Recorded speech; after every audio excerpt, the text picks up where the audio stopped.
organizándonos para triunfar con la palabra de Dios tomada de la Santa Biblia, Nueva Versión Internacional en el Antiguo Testamento. Estamos estudiando el segundo libro de las Crónicas desde el capítulo 6 en adelante. Oración de Salomón. A continuación, Salomón se puso ante el altar del Señor y en presencia de toda la asamblea de Israel extendió las manos. Hasta había mandado a construir y colocar en medio del atrio una plataforma de bronce cuadrada que medía 2 metros en 25 centímetros por lado y 1 metro por 35 centímetros de alto. Allí sobre las plataformas se arrodilló y extendió las manos al cielo. Oró así: Señor, Dios de Israel, no hay Dios como tú en el cielo ni en la tierra, pues tu nombre, tu pacto de amor con quienes te sirven y te siguen de todo corazón, ha llevado a cabo lo que le dijiste a tu siervo David, mi padre, y este día ha cumplido con tu mano lo que con tu boca prometiste. Y ahora, Señor, Dios de Israel, cumple también la promesa que le hiciste a tu siervo, mi padre David, cuando le dijiste: si tus hijos observan una buena conducta, viviendo de acuerdo con mi ley, como tú lo has hecho, nunca te faltará un descendiente que ocupe el trono de Israel en mi presencia. Señor Dios de Israel, conforma ahora esta promesa que le hiciste a tu siervo David. Pero ¿será posible que tú, Dios mío, habites en la tierra con la humanidad? Si los cielos, por lo alto que sean, no pueden contenerte, mucho menos este templo que he construido. Sin embargo, Señor mi Dios, atiende la oración y la súplica de este siervo tuyo. Oye el clamor y oración que elevo en tu presencia. Que tus ojos estén abiertos día y noche sobre este templo, el lugar donde decidiste habitar, para que oiga la oración que tus siervos te eleven aquí. Oye la súplica de tu siervo y de tu pueblo Israel cuando oren en este lugar. Oye desde el cielo donde habita, escucha y perdona. Si alguien peca contra tu prójimo y se le exige venir a este templo para jurar delante de tu altar, óyelo tú desde el cielo y juzga a tu siervo. Condena al culpable y haz que reciba su merecido. Absuelve al inocente y vivifícalo por tu rectitud.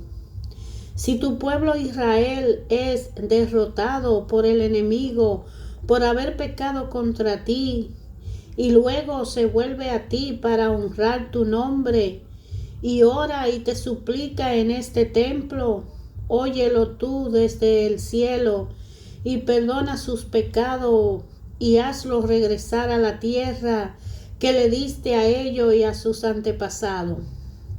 Cuando tu pueblo peque contra ti y tú te aflijas cerrando el cielo para que no llueva, si luego ellos oran en este lugar y honran tu nombre y se arrepienten de su pecado, óyelo tú desde el cielo y perdona el pecado de tu siervo, de tu pueblo Israel.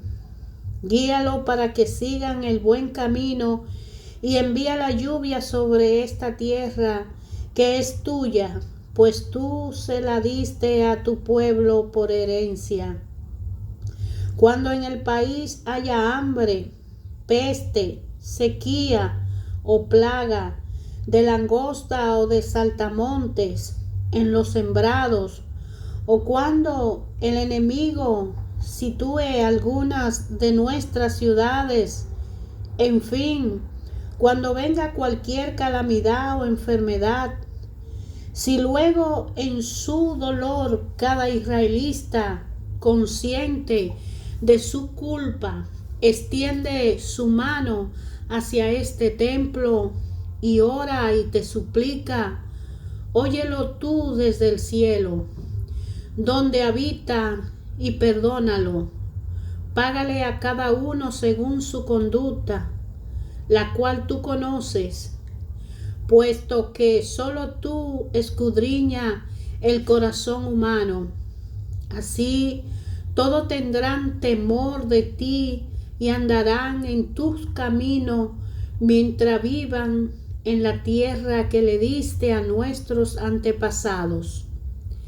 Tras de igual manera al extranjero que no pertenece a tu pueblo Israel, pero que, atraído por tu gran fama y por tus despliegues de fuerza y poder, ha venido de lejana tierra, cuando ese extranjero venga y ore en este templo, óyelo tú desde el cielo, donde habitas, y concédele cualquier petición que le haga, que te haga.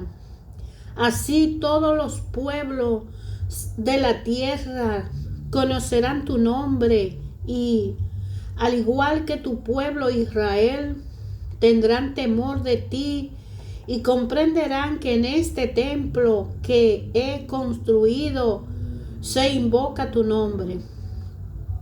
Cuando saqué a tu pueblo para combatir a sus enemigos, sea donde sea, si el pueblo ora a ti y dirige la mirada hacia esta ciudad que ha escogido, hacia el templo que he construido en tu honor, oye tú desde el cielo su oración y su súplica y defiende su causa. Ya que no hay ser humano que no peque, si tu pueblo peca contra ti y tú te enojas con ellos y los entrega al enemigo para que se lo lleven cautivo a otro país, lejano o cercano, si en el destierro, en el país de los vencedores, se arrepienten y se vuelven a ti y oran a ti diciendo, somos culpables, hemos pecado, hemos hecho lo malo, y en la tierra de sus captores devuelven a ti de todo corazón y con toda el alma su ser, y oran y dirigen la mirada hacia la tierra que le diste a sus antepasados, hacia la ciudad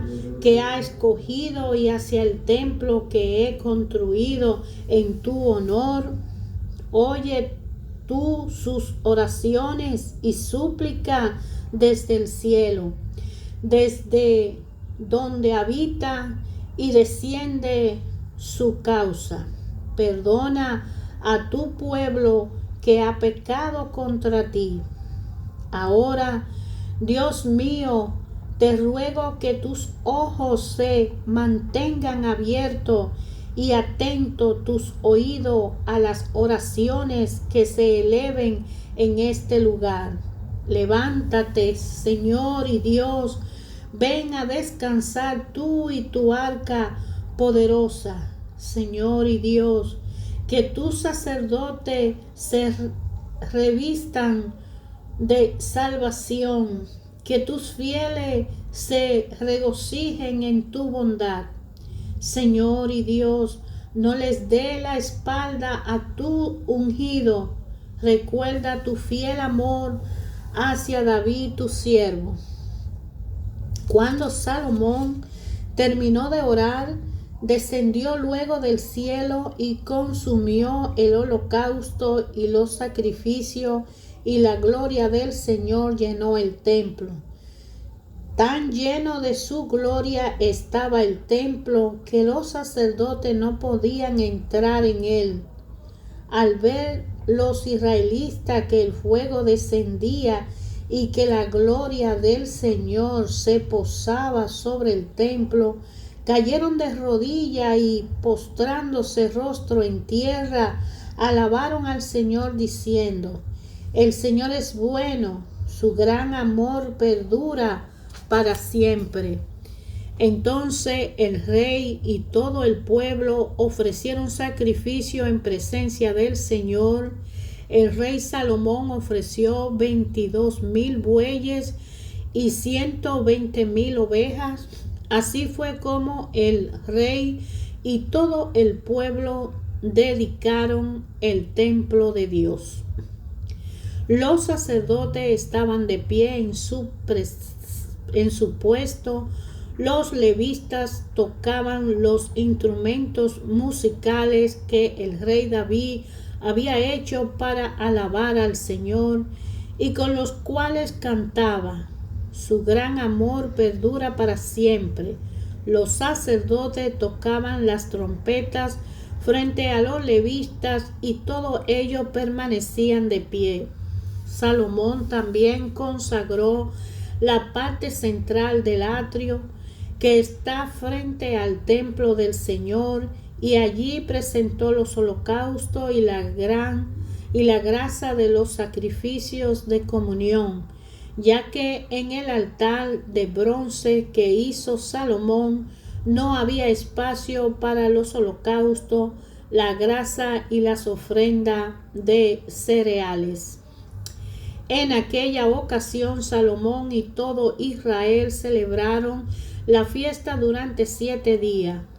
Era una inmensa asamblea que había acudido de todo lugar, desde Lebos Hamat hasta el río de Egipto. Al 8º día tuvieron una asamblea solemne porque habían celebrado la consagración del altar durante 7 días y la fiesta duradera de 7 días más. El día 23 del mes séptimo, Salomón envió al pueblo a su casa, y ellos regresaron contentos y llenos de alegría por el bien que el Señor había hecho en favor de David, de Salomón y de su pueblo Israel. Cuando Salomón terminó el templo del Señor y el palacio real, llevando a feliz término todo lo que se había propuesto hacer en ellos, el Señor se le apareció una noche y le dijo: He escuchado tu oración y he escogido este templo para que en él se me ofrezca sacrificios. Cuando yo cierre los cielos para que no llueva, o le ordene a la langosta que devore la tierra, o envíe peste sobre mi pueblo, si mi pueblo que lleva mi nombre se humilla y ora, y me busca y abandona su mala conducta, yo lo escucharé desde el cielo, perdonaré su pecado y restauraré su tierra. Mantendré abiertos mis ojos y atento mis oídos a las oraciones que se eleven en este lugar. Desde ahora y para siempre escojo y consagro este templo para habitar en él. Mis ojos y mi corazón siempre estarán allí. En cuanto a ti, si me sigue como lo hizo tu padre David, y me obedece en todo lo que yo te ordene, y cumple mis decretos y leyes, yo afirmaré tu trono real, como pacté con tu padre David cuando le dije: Nunca te faltará un descendiente en el trono de Israel. Pero si ustedes me abandonan y desobedecen los decretos y mandatos que le he dado, y se apartan de mí para servir y adorar a otros dioses, lo desarraigaré de la tierra que le he dado y repudiaré este templo que he consagrado en mi honor. Entonces lo convertiré en hazmerreír de todos los pueblos. Aunque ahora este templo es impotente, llegará el día en que todo el que pase frente a él quedará asombrado y preguntará: ¿por qué el Señor ha tratado así a este país y a este templo? Y le responderán: porque abandonaron al Señor Dios de sus antepasados, que los sacó de Egipto, y se echaron en los brazos de otros dioses, a los cuales adoraron y sirvieron. Por eso el Señor ha dejado que les sobrevenga tanto desastre. 20 años tardó el rey Salomón en construir el templo del Señor y su propio palacio. Después de esto, reconstruyó la ciudad que le había entregado Hiram y las pobló con israelitas. Luego marchó contra la ciudad de Hamat, de Sobar y la conquistó. Reconstruyó Tamor en el desierto y todos los lugares del almacenamiento que había construido en Hamat. Reconstruyó como ciudad fortificada Bet-Jorón de arriba y de Bet-Jorón de abajo, y le puso muralla, puertas y cerrojo. Lo mismo hizo con Balat y con todos los lugares de almacenamiento que tenía, con los cuarteles para sus carros de combates y para sus caballerías, y con todo cuanto quiso construir en Jerusalén, en el Líbano y en todo el territorio bajo su dominio. A los descendientes de los pueblos no israelitas, es decir, los hititas, amorreos, fereceos, jebeo y jebuseo, pueblos que quedaron en el país porque los israelitas no pudieron destruirlos. Salomón los sometió a trabajo forzado y así continúan hasta el día de hoy. Pero a los israelitas Salomón no los hizo trabajar como esclavos, sino que les servían como soldados, comandantes, oficiales de carros de combates y jefes de caballería. El rey Salomón tenía además 250 capataces que supervisaban a los obreros. A la hija del faraón, Salomón la trasladó de la ciudad de David al palacio que le había construido, pues dijo: mi esposa no debe vivir en el palacio de David, rey de Israel, porque los lugares donde ha estado el arca del Señor son sagrados.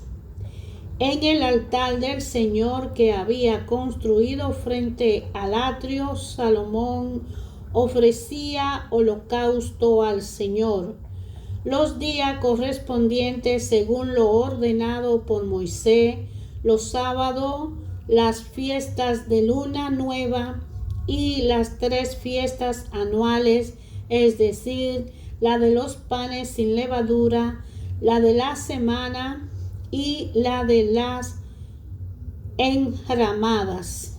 Conforme a los dispuesto por su padre David, Salomón asignó turno a los sacerdotes para prestar su servicio. A los levitas los estableció en su cargo para entonar las alabanzas y para ayudar a los sacerdotes en los ritos diarios. También fijó turno a los porteros en cada puerta, porque así lo había ordenado David, hombre de Dios, y se obedecieron todas las órdenes del rey en cuanto a los sacerdotes y levitas, y aún en los referente a los tesoros. Toda la obra de Salomón se llevó a cabo desde el día en que se echaron los cimientos del templo hasta que se terminó de construir. Así el templo del Señor quedó perfectamente terminado. Luego Salomón se dirigió a Sion, Geber y a Eliad en la costa de Edom. Hiram, por medio de sus oficiales, le envió a Salomón barcos y marineros expertos. Estos y los oficiales de Salomón navegaron a Ofir y volvieron con unos 15,000 kilos de oro que le entregaron al rey Salomón. La reina de Sabá se enteró de la fama de Salomón, así que fue a verlo en Jerusalén para ponerlo a prueba con preguntas difíciles. Luego, con un sequío muy grande, sus camellos llevaban perfumes, oro en abundancia y piedra preciosa. Al presentarse ante Salomón, le preguntó todo lo que tenía pensado, y él respondió a todas sus preguntas. No hubo ningún asunto, por difícil que fueran, que Salomón no pudiera resolver. La reina de Saba se quedó atónita al ver la sabiduría de Salomón y el palacio que él había construido. Los manjares de su mesa, los asientos que ocupaban sus funcionarios, el servicio y la ropa de sus criados y coperos, y los holocaustos que ofrecía en el templo del Señor. Entonces le dijo al rey: todo lo que escuché en mi país acerca de tu triunfo y de tu sabiduría es cierto. No podía creer nada de esto hasta que vine y lo vi con mis propios ojos. Pero en realidad no me había contado ni siquiera la mitad de tu extraordinaria sabiduría. Tú superas todo lo que había oído decir de ti. Dichosos tus súbditos, dichosos estos servidores tuyos que constantemente están en tu presencia, bebiendo de tu sabiduría, y alabado sea el Señor tu Dios, que se ha deleitado en ti y te ha puesto en su trono para que lo represente como rey. En su amor por Israel, tu Dios te ha hecho rey de ellos para que gobierne con justicia y rectitud, pues Él quiere consolidar a su pueblo para siempre. Luego la reina le regaló a Salomón 3,970 kilos de oro, piedra preciosa y una gran cantidad de perfume. Jamás volvió a ver perfume como los de la reina de Saba, que le obsequió al rey Salomón. Además del oro de Ofir, los oficiales de Irán y los de Salomón trajeron madera de sándalo y piedra preciosa.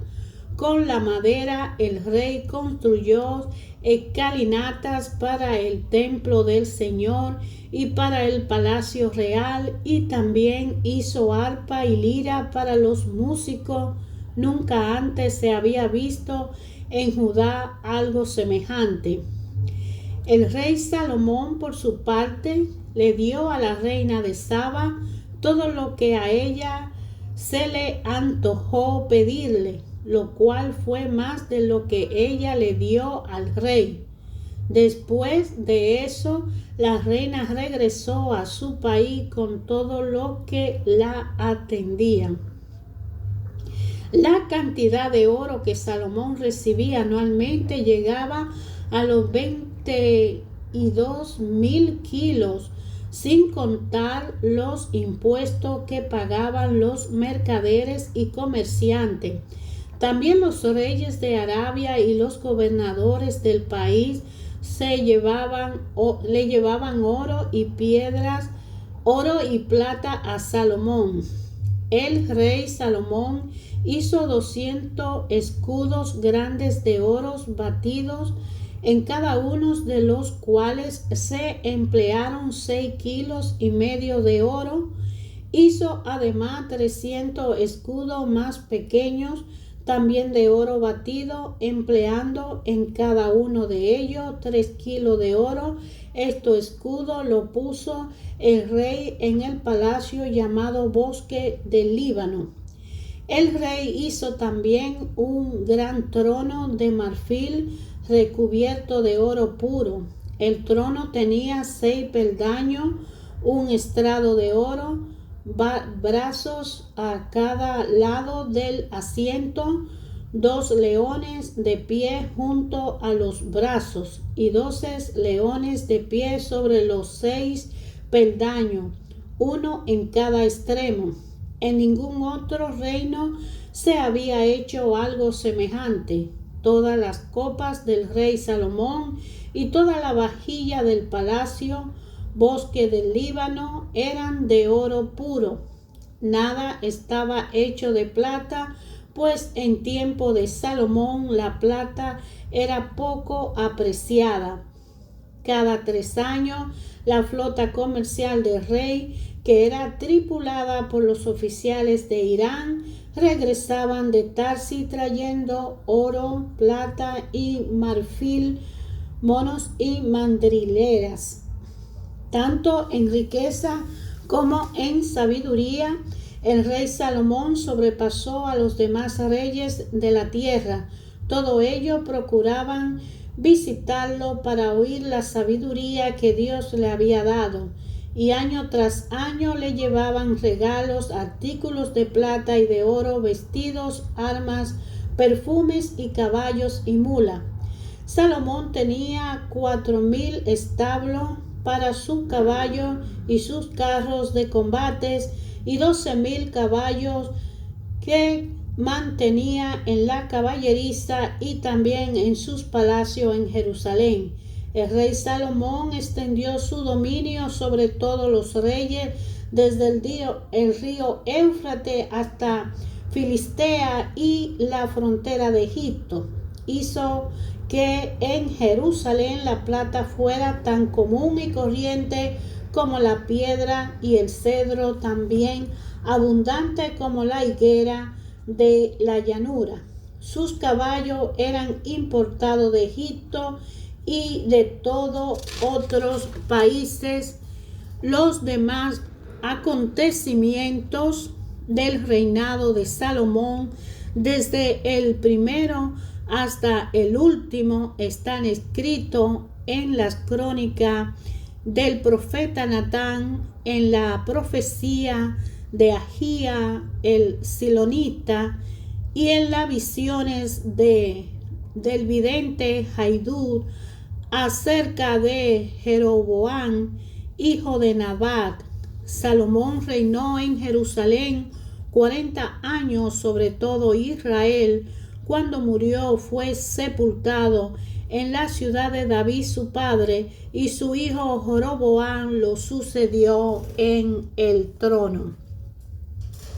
Crónica de los reyes de Israel y Judá es una fuente de información que el escritor del libro Primera y Segunda de Reyes menciona como recurso de los lectores, donde pueden utilizar para obtener más datos acerca de los diversos reyes mencionados.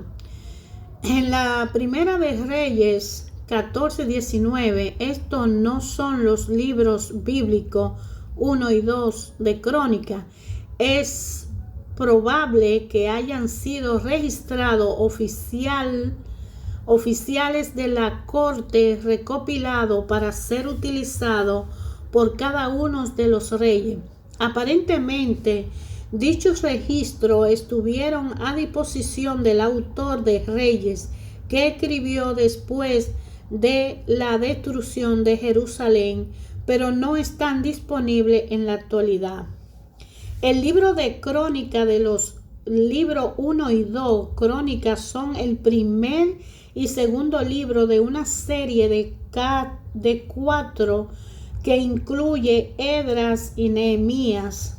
Estos 4 libros proporcionan una historia amanuense sacerdotal de Israel desde la época de Adán, en Primera de Crónica 1:1, hasta la reconstrucción de la casa de Dios y de los muros de Jerusalén y la restauración del pueblo en la adoración a Dios conforme a la ley de Moisés, en Nehemías 13:31.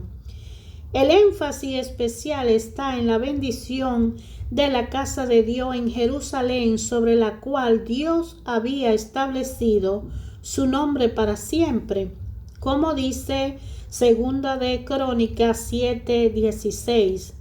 David halló que Israel era como oveja dispersa en su condición de pastor, escogió por Dios y linaje a través del cual Dios iba a edificar su casa. David procuró ordenar la vida de Israel en torno a la adoración a Dios. Bajo dirección divina, convirtió a Israel en su capital. Primera de Crónica 11:4-9. Trasladó el arca a la ciudad en Primera de Crónica 16:1 y comenzó los preparativos para la construcción del templo. Primera de Crónica 22:1-2. Su hijo Salomón edificó el templo. Segunda de Crónica 2:1. Y Zorobabel, su hijo, en generaciones siguientes, lo reedificó en Esdras 3:8. Los hijos intermedios de David, que se desempeñaron como reyes de Judá, fueron juzgados en función de su fidelidad a Dios y a su casa. Comparar, por ejemplo, el reinado del malvado Acaz con el del buen rey Ezequías. Segunda de Crónica 28 del 1-4 y 29 del 1-11. Este análisis, tomado del diccionario bíblico ilustrado de Holman, nos deja ver que Crónica es una recopilación de datos. Los dos libros que en nuestro tiempo se denominan Primera y Segunda de Crónica originalmente formaban un solo libro. La división en dos después de el año 300 a.C., la realización de los ancianos judíos que tradujeron por primera vez el arte hebreo del griego, lo que produjo como resultado la razón para convertir Crónica en dos libros es bastante simple. El manuscrito hebreo, que generalmente no contenía vocales, se podía escribir en un solo extenso rollo. No obstante, al traducir griega con sus vocales, requería casi el doble de espacio. La división parece bastante apropiada. En conclusión, en la Primera de Crónica con el reinado de David y comenzar Segunda de Crónica con el reinado de Salomón. De manera que te invito a escudriñar las escrituras, a leer la palabra de Dios como literatura, como conocimiento científico, espiritual, como conocimiento emocional, educativo, edificante, porque la Biblia viene a ser un libro de sanación completa y total en la humanidad. Es un mensaje de historia antepasada a la nuestra, de hombres y mujeres que vivieron guiados por Dios, se dejaron guiar y cumplieron, y de lo que desobedecieron. Y está en lo malo y lo bueno para determinar en nuestra actualidad qué dice Dios a mi vida hoy y ahora a través de un estudio bíblico.